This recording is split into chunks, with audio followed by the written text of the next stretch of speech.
Професори по ликовно и музичко образование контра концепцијата за реформите во образованието. Алармираат дека е неприфатливо спојување на предметите во еден и намалување на фондот на часови. Споредувајќи го најавениот, софинскиот, германскиот и францускиот модел презентираа низа пропусти кои според нив мора итно да се поправат. Министерката за образование Мила Царовска ги сослуша, но половично.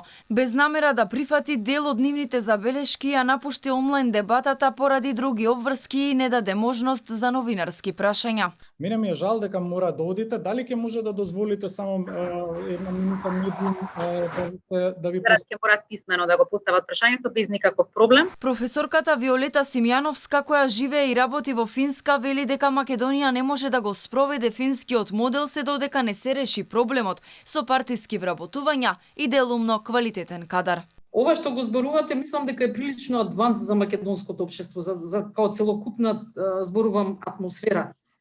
Вие замислете што ќе се случи во едно училиште, не знам, надвор од Скопје да земеме, кај што имате структура партизирана, вработена по партиска линија во училиштата. Како мислите дека ќе го изменаџираат овој процес што го зборувате? Социолозите сметаат дека проблемот лежи во настојувањето на општеството креативноста да ја рангира како неважна. Грото тенденции во нашето општество се дека креативноста не е битна.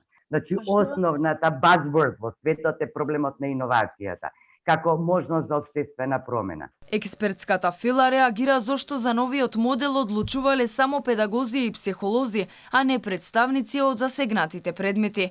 Ликовните педагози предупредуваат дека единствениот предмет со кој се развива креативноста со новата концепција е поставен на маргините на образованието со тенденција да се укине.